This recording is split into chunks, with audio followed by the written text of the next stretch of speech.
Hi everyone.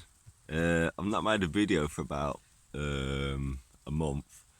It's snowing here. It's what is it, like the early March or mid March? 7th of March, 8th, Thursday the 8th of March, is it? 9th of March. Um, Everyone's been saying to me, "Oh, how are you gonna get on in the snow?" And I've been saying, "Well, it's no big deal. I'll just chill out in the tent." Anyway, I went for a long walk last night, so I've only just woken up, and I've woken up to this, which is, I don't know if you can see this. It's the tent roof is just sagging like crazy underneath the weight of all the snow. It's just, it should be like up here somewhere. So hang on, I'm just gonna get my boots, slip my boots on a second.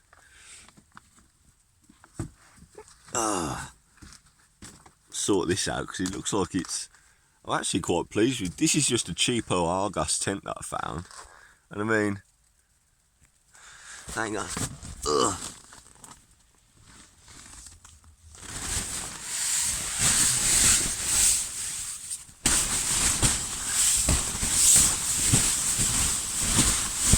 I can't let all this snow stay here because it will just collapse the tent.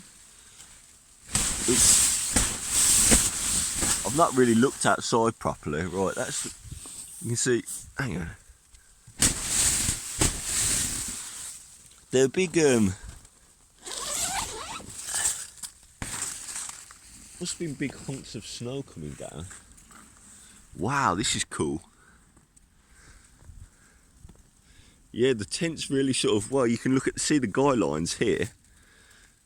It's really, hang on, I've still got my blanket around me. Oh, this is nice. Now you can see this is, I might as well do a den building update while I'm here. Crikey, look at this. This is very picturesque. There's obviously been clumps coming down for the, clumps of snow coming down from the trees, because at one point I thought someone was throwing snowballs at me, and I thought, no, that's ridiculous. Right, hang on, let me just close up the tent so I don't get snow on the inside. Try not to break the zip because then I'll be in trouble. Hang on, I can't close the zip now because it's still sat. Hang on.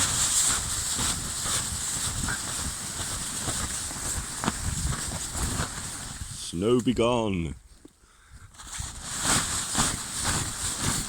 That's really weighted down the tent. You can see the guy lines are a bit more taut now. I should be able to close the zip. Hang on. There we go. See, I can close the zip now. Right, cool. So I may as well do a den building update. So as you can see, the den's coming along okay. My friend Pete, who's a builder and plasterer, he came to help me, and the biggest innovation that he showed me, he's helped me do this roof section here. The biggest innovation that he showed me was was using this sort of I think they use this in the building trade for tying up cables and that sort of thing, but he's just found this. You can see he's done it here as well, and it's just like this metal strip with holes in it, and then he's got these U-shaped nails. And he's, I'm going to shelter in here for a minute. Ooh, this is quite heavy with snow. He's got these U-shaped nails, and he just tied it round where we want to, tied it round, and just nailed it in. And I thought that was absolutely brilliant. Oh, I might as well sit down here for a minute. Because, as you can see in other places, as I've shown in a previous video, I've tied it with cordage, but it seems to take quite a lot of cordage, you know, to like is it called a hitch? No, I don't think it's called a hitch. There's a special name, I forget now. But yeah, basically using this sort of metal bracket thing, just with the U-shaped nails, it actually works really well now. I'm thinking for another build in the future. It just seemed to go really quickly as well. It was just like wrap it round, tie it tight, and then tack, tack, tack, tack. You know, just tack, like nail it in basically. I definitely use that again for future den building. The problem, the one thing that I'm not so happy with is when we did it, I sort of just let him get on with what he thought was best. Really what I wanted was to fill this in, to have this as a wooden, to have this here as a wooden structure. Just like this, because what I wanted it to feel like, you see how I've got the wood here as well. Really what I wanted it to feel like when I'm sitting here is kind of like you're in a log cabin.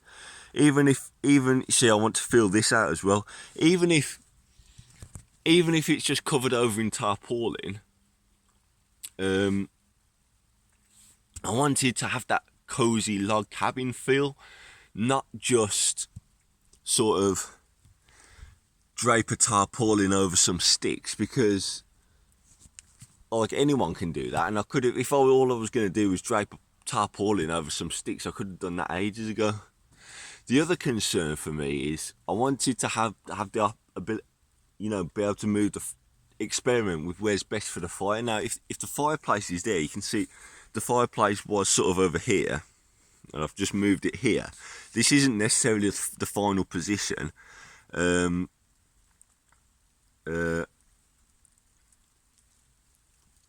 just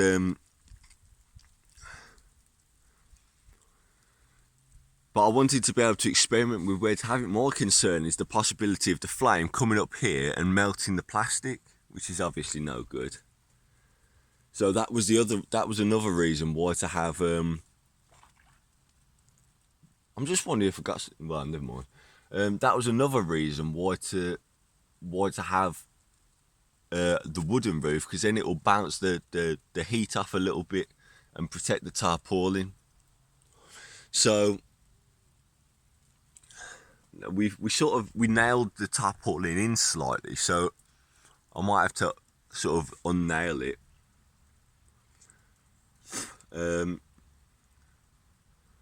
So there's still some work to do. I'm slightly frustrated. I'm not quite sure what's going to be the best way to. Well, look, it doesn't matter. Once I've got this, you know, like this roof done, the shelter will be looking quite good. I mean, as it is, I've not seen it in the snow. It's quite dry under here now. I'm quite happy sitting there. So it's coming together. It's looking a little bit shantytown, but actually, if you look at that, it's quite a nice. I mean, even as it is now. Imagine the tent wasn't there, and you'd come up here, and for some reason you was in some mad survival situation. If you saw that, you'd think to yourself, "Well, okay, right, you know, we've got a good start." Now, the other thing that hang on, let's just get a view of down here. Wow, this is winter wonderland. This is. Look at the snow coming down and everything. This is so cool. Look at all this. Now, the other thing that I'm sort of wondering to myself is, obviously I've got the blue tarpaulin there. Now, in previous places, I've sort of obviously tried to not have bright colours sticking out, simply because, you know, you have a bright colour sticking out, it attracts the eye.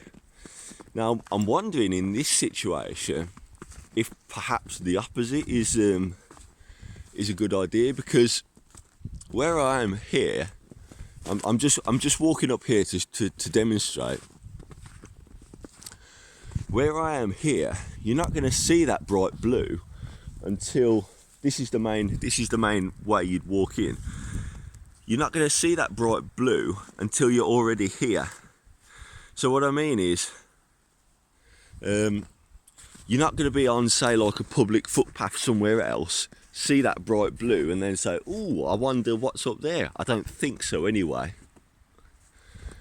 I've not been able to see it from anywhere, any public footpath. What I mean is you're already committed to walking down into this area by the time you see it. Now I'm wondering if, in that sense, it's actually quite good to have, excuse my poor camera work, it's quite good to have the blue, because people will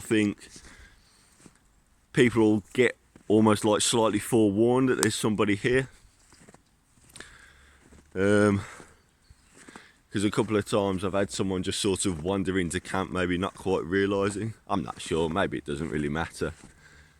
I'm quite out of it, you know, I'm not really close by to anybody. You know what? People don't really come around here, to be honest.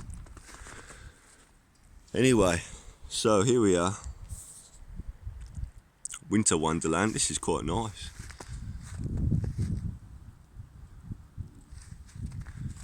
You wouldn't want to be indoors missing this, would you? Look at that tree, this is great. Anyway, thanks for watching.